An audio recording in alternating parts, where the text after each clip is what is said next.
दोस्तों, तो स्वागत है आपका पजल के धमाकेदार सेशन में।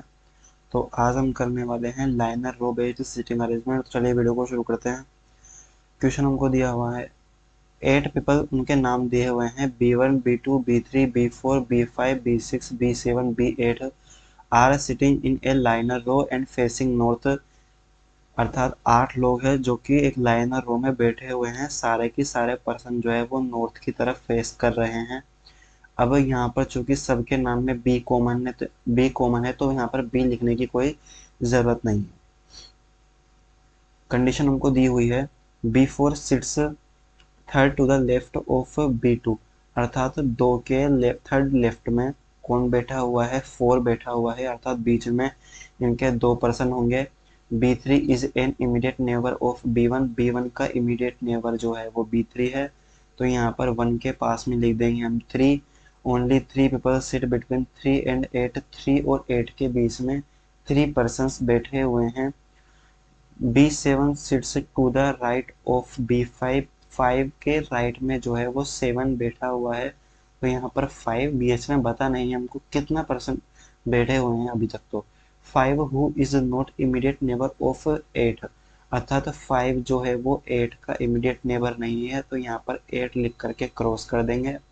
B6 sits to the third of right end. तो यहाँ पर इस कंडीशन को हम अच्छी तरह से नोट लाइन खींच लेंगे इसके ऊपर, इसको लिखने की कोई आवश्यकता नहीं है। फिर भी एक बार मैं लिख देता हूँ। यहाँ पर ये हो गया राइट एंड, इससे थर्ड पर है, मतलब बीच में 2 पर्सन होंगे 6 से। Only 1 person sit between. अब देखो यहाँ पर क्या लिखा हुआ था, एक बार मैं इसको इरेज कर देता हूँ ताकि दिखने लग जाए क्या लिखा हुआ था। वैसे तो हमने लिख भी लिया, तो अंडरलाइन करने का कोई मतलब भी नहीं बनता है ना। Only 1 person sit between 6 and 2, 6 और 2 के बीच में केवल और केवल एक पर्सन बैठा हुआ है।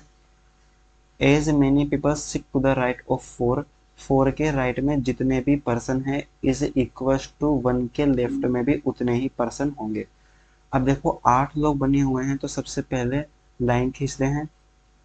1 2 3 4 5 6 7 8। तो पहली कंडीशन ये है, राइट एंड से तीसरे नंबर पर 6 है, तो राइट एंड हो जाएगा इधर वाला। इससे तीसरे नंबर पर मतलब ये वाला पर्सन की बात कर रहा है, यहाँ हो जाएगा 6। अब हमको दिया हुआ है 6 से 1 छोड़ करके 2 है, तो 6 से 1 छोड़ करके 2 यहाँ भी हो सकता है, 6 से 1 छोड़ करके 2 जो है वो यहाँ भी हो सकता है। तो किसी भी एक पॉसिबिलिटी को लेकर के चलते हैं। मान लेते हैं कि मैं राइट वाली पॉसिबिलिटी को लेकर के चल रहा हूँ, तो मैं राइट वाली पॉसिबिलिटी को लिख लेता हूँ। अब अगली कंडीशन हमको दी हुई है, ये वाली कंडीशन हमारी पूरी हो चुकी है। अगली कंडीशन दी हुई है कि 2 के लेफ्ट में 2 छोड़ करके 4 है, इसका मतलब 4 आ जाएगा यहाँ पर। 4 के राइट में जितने लोग हैं, 4 के राइट में है 3 लोग, तो 1 के लेफ्ट में भी हो जाएंगे 3 लोग, तो 1 हो जाएगा यहाँ पर। ये वाली कंडीशन पूरी हो चुकी है। 1 के पास में है 3, 3 आ जाएगा यहाँ पर। 3 से 3 छोड़ करके ही 8 है, तो 3 से 3 छोड़ करके लेफ्ट में तो जगह है नहीं, 3 से 3 छोड़ करके तो देखो 8 आ जाएगा यहाँ पर, क्योंकि इधर जगह है। हमको बोला गया था 8 जो है वो 5 के पास में नहीं है, तो देखो 8 के पास में 5 नहीं है, इसका मतलब वही बात होगी, ना तो 5 8 के पास में है, नहीं 8 5 के पास में है। और हमको बोला गया था 5 के राइट में 7 आना चाहिए, 5 के राइट में 7 भी आ गया है। सारी कंडीशंस पूरी हो चुकी है, कोई कंडीशन कॉन्ट्राडिक्ट भी नहीं हुई है, इसका मतलब हमारा पजल बिल्कुल ठीक आया है। हमारी पहली पॉसिबिलिटी ठीक हो गई है। अगर मान लो ये पॉसिबिलिटी हमारी गलत हो जाती, तब हम क्या करते, 2 को यहाँ न लेकर के फिर हम 6 से 1 छोड़ करके 2 को लिखते इस जगह और फिर पजल को बनाते। पर चूंकि हमारी पहली पॉसिबिलिटी ठीक आ चुकी है।